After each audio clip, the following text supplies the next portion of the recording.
তখনও ঠিক বৃষ্টি থেমে ওঠেনি। আমি এখনো বাসায় ঘুমাচ্ছি। ভাবলাম আমি কি যাবো কিনা। রাতও বাজে একটা, চারদিকে ঝিমঝিম অন্ধকার, তার মাঝে বৃষ্টি। অনেক ভেবেচিন্তে ভাবলাম যে না, আমাকে যেতেই হবে। হাতে একটা ছাতা, তবু ছাতার এক অংশ ভেঙে পড়া সিচুয়েশনের মতো, আর ছোট্ট একটা লাইট।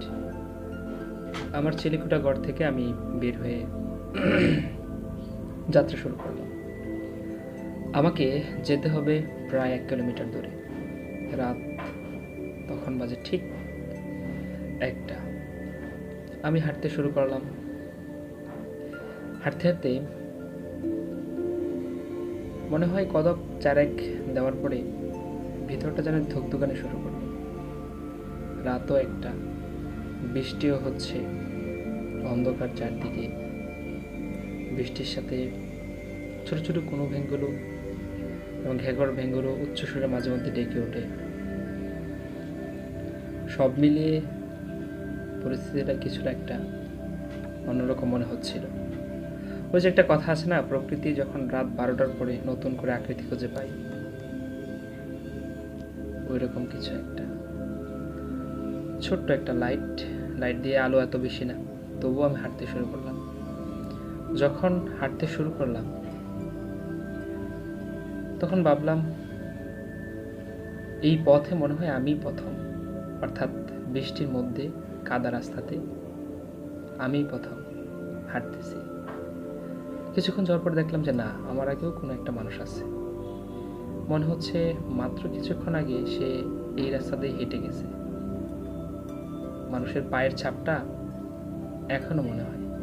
আমার কাছে মনে হচ্ছে পা দেখে যে লোকটা হয়তো প্রায় 30 কি 40-এর গোড়ায়। পায়ের ছাপ দেখে এমনটাই মনে হচ্ছে। আমি এগুলো ভাবলাম না, হাঁটতে শুরু করলাম। হাঁটতে হাঁটতে হাঁটতে যাওয়ার পরে কিছু দূর যেতেই দৃশ্যমান হলো একটা মানুষ। মনে হচ্ছে কি একটা যাচ্ছে, মানুষের মতোই। আমি নিজেকে নিশ্চিত করলাম যে হ্যাঁ, পাওয়া গেছে পায়ের ছাপের সন্ধানকারী ব্যক্তিকে। ভাবলাম আমার মতো হয়তো উনিও কোনো একটা কাজে উদ্দেশ্যে বের হচ্ছে। ছোট্ট লাইট দিয়ে এত দূরে যাওয়া যায় না। খুব কাছে থেকেই আমি ওকে বললাম, কে আপনি? কোনো আনসার দিচ্ছে না। সেও যাচ্ছে, আমিও যাচ্ছি। কদম 5 আমার সামনে, আমি পেছনে। ওর হাতে কোনো লাইট নেই, বাট চলছে সে। মাঝে মধ্যে বৃষ্টির মধ্যে আলোক ঝলকানি দিয়ে ওই ঝলকানি আলো দিয়ে সে যাচ্ছে, বাট আমার হাতে একটা ছোট্ট লাইট আছে। আমি ঠিক কাছাকাছি যাওয়ার পরে ভাবলাম যে আমি যেহেতু সে কোনো সাড়া দিচ্ছে না, সামনের দিকটাতে গিয়ে আমি তাকে দেখবো।